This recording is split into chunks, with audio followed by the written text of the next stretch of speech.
Léna était assise près du hublot, essayant de garder contenance tandis que son fils de 6 ans, Oliver, sommeillait contre elle. Elle écarta doucement ses cheveux en désordre, ses doigts tremblants alors que des larmes coulaient sur ses joues.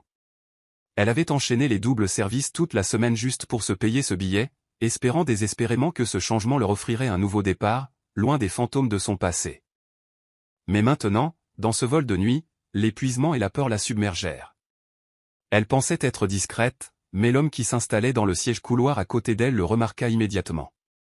Il était d'une beauté saisissante qui détonnait en classe économique, costume parfaitement repassé, montre de luxe et des yeux qui semblaient lire en elle. Il jeta un regard à Oliver, puis à son visage baigné de larmes. « Tout va bien ?» demanda-t-il doucement, sa voix grave et chaleureuse, si étrangère à son monde de lutte constante. Léna essaya de cacher son visage, épongeant ses larmes avec sa manche pour ne pas réveiller Oliver. « Je vais bien » mentit-elle d'une voix qui n'était qu'un murmure. Mais l'inconnu ne détourna pas le regard ni ne l'ignora comme tant d'autres. Au lieu de cela, il appuya sur le bouton d'appel et demanda discrètement à l'hôtesse de l'air une couverture pour Oliver, des mouchoirs pour Léna et de l'eau pour eux deux. Elle le dévisagea, stupéfaite. Personne ne s'était soucié d'elle comme ça depuis des années. Elle ne se doutait pas que l'homme assis à côté d'elle dans cet avion allait bientôt bouleverser sa vie. Quand l'avion atterrit, Léna ressentit un étrange mélange de soulagement et d'appréhension. Elle réveilla doucement Oliver, dont les yeux ensommeillés clignèrent vers elle, puis se posèrent sur le gentil inconnu à leur côté. L'homme adressa un petit sourire rassurant à Oliver avant d'aider Léna à rassembler leurs bagages à main cabossée. À la livraison des bagages, Léna tenta de s'éclipser discrètement, voulant se fondre à nouveau dans son monde d'invisibilité. Mais le milliardaire avait une longueur d'avance, apparaissant à ses côtés alors qu'Oliver tirait sur sa main. « Attendez, Léna, c'est bien ça » dit-il, se souvenant de son prénom après leur chuchotement pendant le vol, tandis qu'Oliver dormait étalé sur leurs genoux. Elle hocha la tête, prise au dépourvu. Il s'accroupit au niveau d'Oliver. « Salut, champion. Prends bien soin de ta maman, d'accord ?» Oliver lui fit un sourire timide, hochant la tête sérieusement. Puis l'homme regarda Léna avec ses yeux indéchiffrables. « Vous avez mon numéro maintenant. Si vous avez besoin de quoi que ce soit, n'importe quoi, appelez-moi. » Léna voulait demander pourquoi un homme comme lui se soucierait d'une femme comme elle, mais sa gorge se noua. Tout ce qu'elle put faire fut de murmurer « merci ». De retour dans le petit appartement délabré qu'elles avaient réussi à louer, Léna borda Oliver dans le lit d'occasion qui grinçait. Il serrait son lapin en peluche préféré, les yeux lourds, et demanda « Maman, le monsieur de l'avion, c'est notre ami maintenant ?» Elle s'assit au bord du lit, lui caressant les cheveux. « Peut-être, mon chéri. Il a juste été gentil. » Mais alors qu'elle regardait Oliver s'endormir, la voix grave du milliardaire résonnait dans son esprit, « N'importe quoi. Vous n'êtes pas obligé de faire ça toute seule. » Plus tard cette nuit-là, après avoir fait la vaisselle dans leur minuscule évier et rapiécé un autre trou dans le sac à dos d'Oliver, Léna vérifia son téléphone pour ce qui semblait être la 100e fois.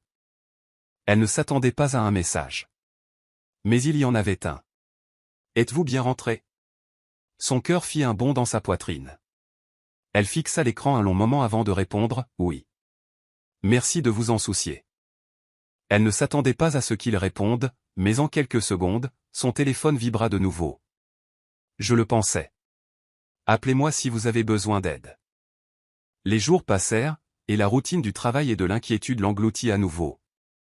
Léna jonglait avec des services consécutifs au restaurant, essayant de rentrer avant qu'Oliver ne se réveille pour qu'il ne se sente pas seul. La nuit, elle s'asseyait près de la fenêtre, contemplant les lumières de la ville, se demandant ce que ce serait d'avoir quelqu'un sur qui s'appuyer. Puis vint le pire jour. Oliver tomba malade à l'école.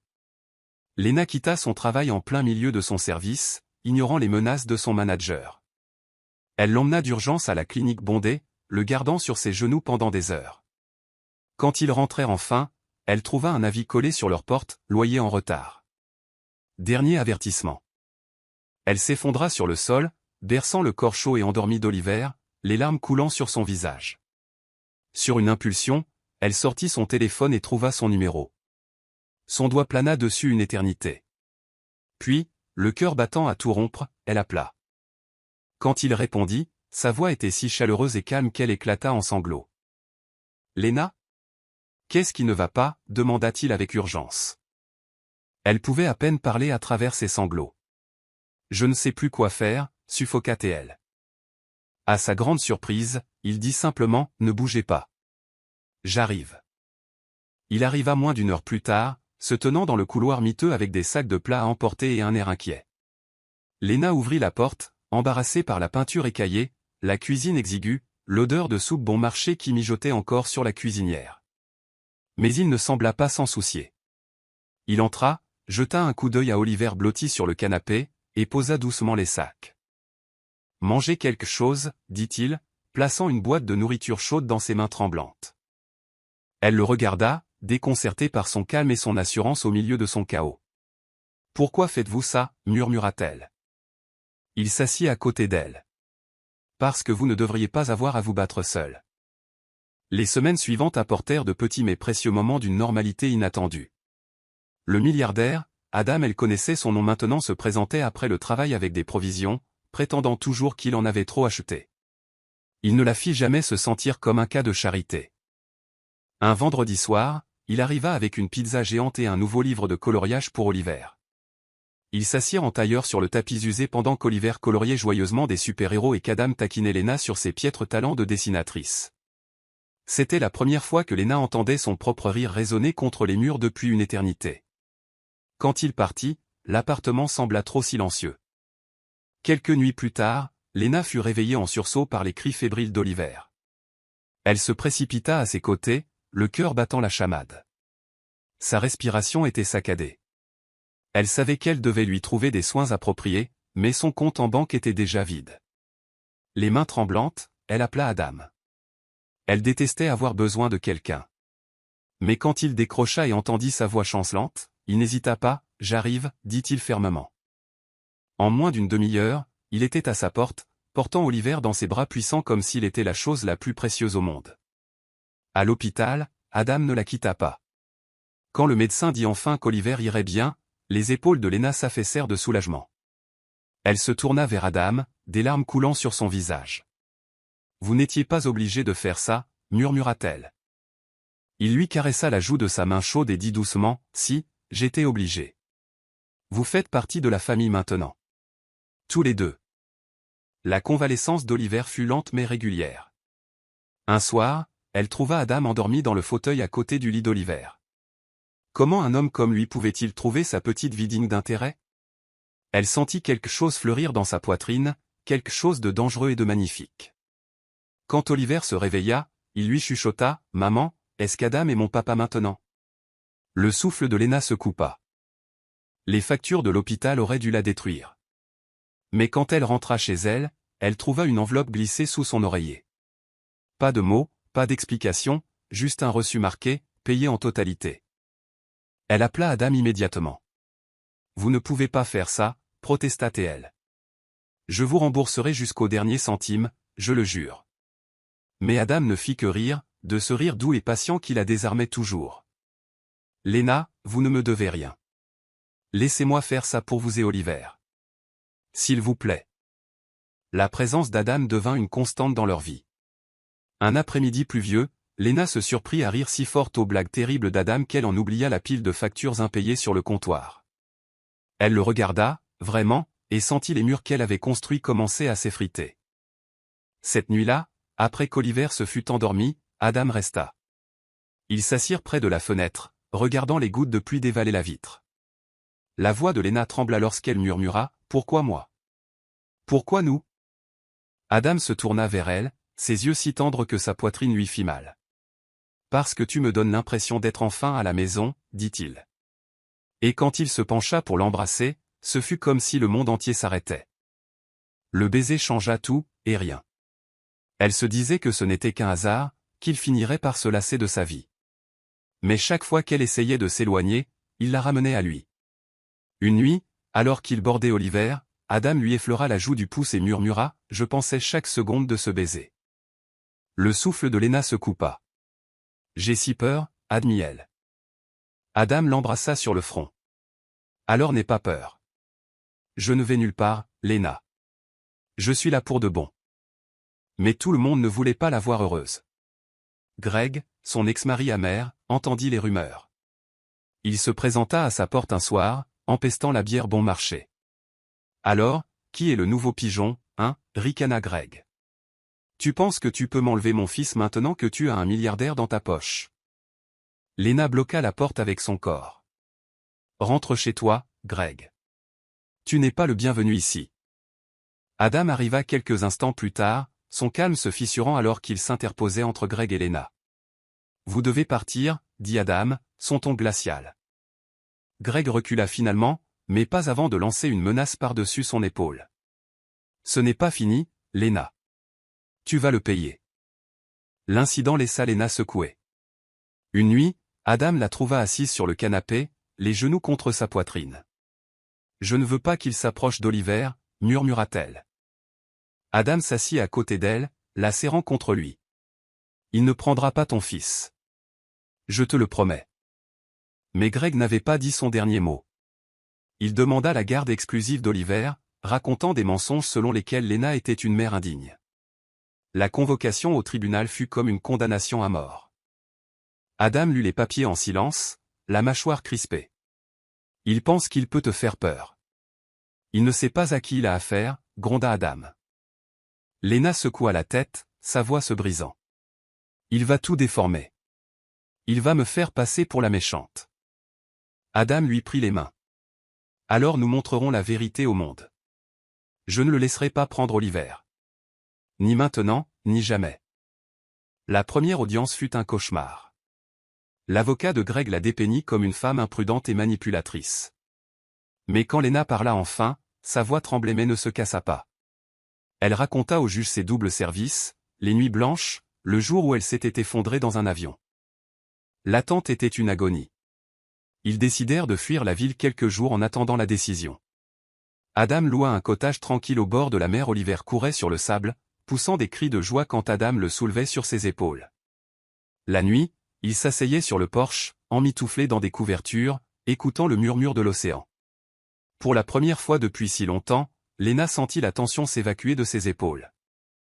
Le verdict tomba un après-midi gris et pluvieux. Adam répondit à l'appel de l'avocat. Elle observa son visage, le vit se crisper, puis s'adoucir tandis que le soulagement l'envahissait. Il raccrocha et s'agenouilla à côté d'elle. Tu as gagné, Lena. Tu gardes Oliver.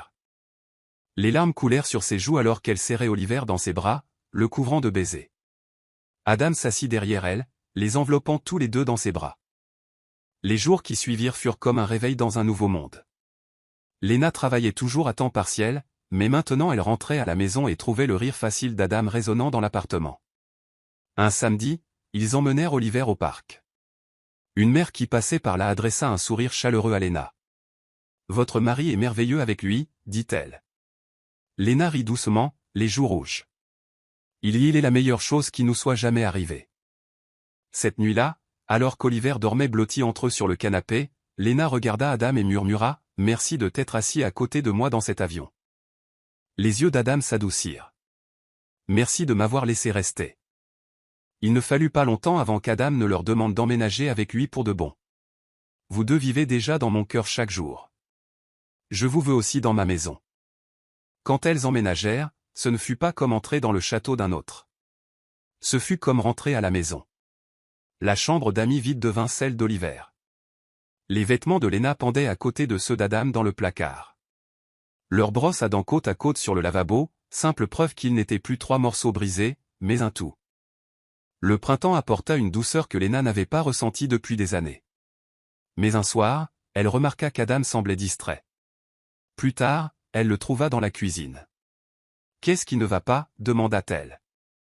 Il la regarda, une vulnérabilité dans les yeux qu'elle avait rarement vue. « Je n'arrête pas de penser à Oliver, au fait qu'il m'appelle toujours Adam, papa. » Sa voix se cassa légèrement. « Je ne veux pas le forcer, mais je l'aime comme s'il était à moi. » Le cœur de Lena se serra. « Tu es à lui, Adam. Il finira par le dire. Continue juste d'être toi-même. » Quelques semaines plus tard, ce moment arriva. Ils étaient au parc. Oliver était sur les balançoires, riant aux éclats alors qu'Adam le poussait de plus en plus haut. Soudain, la balançoire ralentit et Oliver cria par-dessus son épaule, « Plus haut, papa. Plus haut. » Le mot flotta dans les airs comme par magie. Adam se figea, les yeux écarquillés croisant ceux de Léna. Elle était là, la main sur la bouche, les larmes brouillant sa vue. Quand Adam souleva Oliver de la balançoire, il le serra si fort qu'Oliver poussa un cri de joie. « Je t'aime, mon grand », murmura Adam dans ses cheveux, la voix rauque d'émotion. Oliver se recula, son sourire édenté et fier. « Je t'aime aussi, papa. » Léna les rejoignit, les enlaçant tous les trois, une petite famille sous le ciel large et indulgent. Les mois passèrent. Un soir, ils firent des biscuits ensemble. La cuisine se transforma en champ de bataille de farine. Quand les biscuits furent enfin cuits, ils s'assirent sur le sol de la cuisine, les mangeant encore chauds, leur rire résonnant dans la maison. Après qu'Oliver se fut endormi sur le canapé, Adam attira Léna à lui. « Épouse-moi » murmura-t-il. Léna rit, à bout de souffle. « Tu es couvert de farine. » Il se contenta de sourire. « Toi aussi. » Mais je n'ai jamais été aussi sûr de quoi que ce soit dans ma vie. Et là, dans cette cuisine en désordre mais parfaite, Léna murmura oui. Leur mariage n'eut rien à voir avec les événements mondains auxquels le monde d'Adam s'attendait. Ils choisirent le parc où Oliver l'avait appelé papa pour la première fois. Une simple arche de fleurs, des amis proches, et Oliver tenant la main de Léna pour la conduire à l'hôtel. Des années plus tard, par une douce nuit d'été, Léna était assise sur le porche, une tasse de thé chaud posée sur son ventre qui s'arrondissait. Adam était assis à côté d'elle, Oliver étalé sur ses genoux. Leur maison brillait derrière eux, lumière douce, rire chaleureux, la vie qu'ils avaient bâtie sur les cendres de son passé brisé. Oliver se redressa soudainement, son large sourire aux lèvres alors qu'il collait son oreille au ventre de Léna. « Salut, bébé » chuchota Théil, gloussant lorsqu'il sentit un petit coup de pied. Le bras d'Adam se glissa autour des épaules de Léna. Elle se pencha contre lui, le cœur si plein qu'il en était douloureux. Elle repensa à ce vol, au désespoir qu'elle avait ressenti. Et pourtant, cette place inattendue à côté d'un inconnu avait tout changé pour toujours. Elle embrassa la joue d'Adam et murmura « Merci de t'être assis à côté de moi quand il ne me restait plus rien. » Adam se tourna vers elle, sa voix une douce promesse sous la lumière des étoiles. « Et merci de m'avoir donné tout ce que je ne savais pas qu'il me manquait. » Ensemble, ils regardèrent Oliver chasser les lucioles dans le crépuscule, preuve que parfois, la vie que l'on n'a jamais osé rêver vous attend juste à côté.